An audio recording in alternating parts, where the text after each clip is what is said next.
And saying that South Africans are impatient. They would like to know, are the Gupta brothers, or at least one, wanted in South Africa, going to be extradited? What does the rules say? But I guess he can't give much.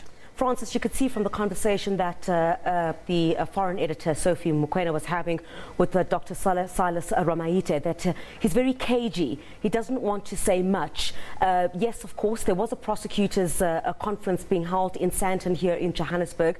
So Sophie Mokoena saw it fit to ask the NPA, the acting NPA boss, what the next step is for them in terms of extraditing or getting the one Gupta brother, RJ Gupta, who the Hawks have consistently confirmed is a fugitive from justice in South Africa, to come and answer to the allegations that he's facing in South Africa. So if you judge from what you're seeing there, he's very cagey about it. But you can sort of sense that there has been a behind-the-scenes meeting between the National Prosecuting Authority in South Africa and, of course, the officials from the prosecuting authority in the United Arab Emirates.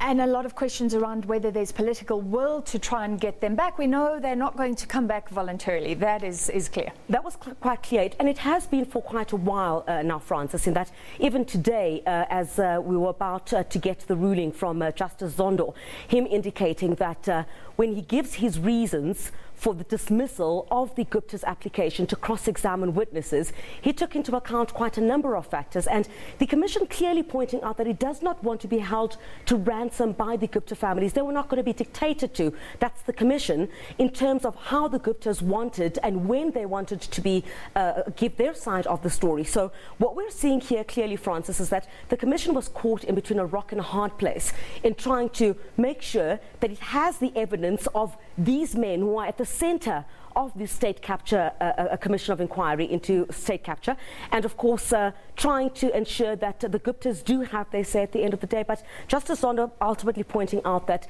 the fact that the Guptas will not have their say now, because he's now declined their request to do so outside of the borders of South Africa, he's declined the request to do so via a video link. So now ultimately we'll have to hear what the Guptas' lawyers have to say going forward. And they do not have the right to cross-examine witnesses from abroad.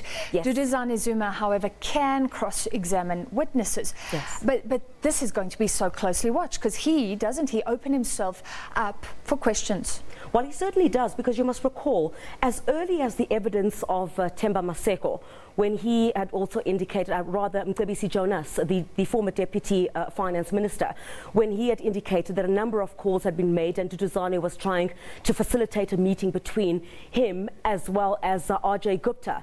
And you've had a number of these allegations that have been put to Duduzane Zuma, only for him to make an about-turn, Francis, and say that he is willing to come before the Commission and give his side of the story. This definitely does open up a can of worms, because he would then need to subject himself to being asked tough questions about why he allegedly tried to assist the Gupta family in order to secure deals here in South Africa. His father has been asked to give an affidavit, so to put his version down in black and white. Give us the reasoning the judge used there, and is he going to do it? Francis, very important to note, you must track the attitude of former President Jacob Zuma throughout this. Remember, it was just in January 2018 when former President Jacob Zuma had announced that there was going to be a commission of inquiry into state capture.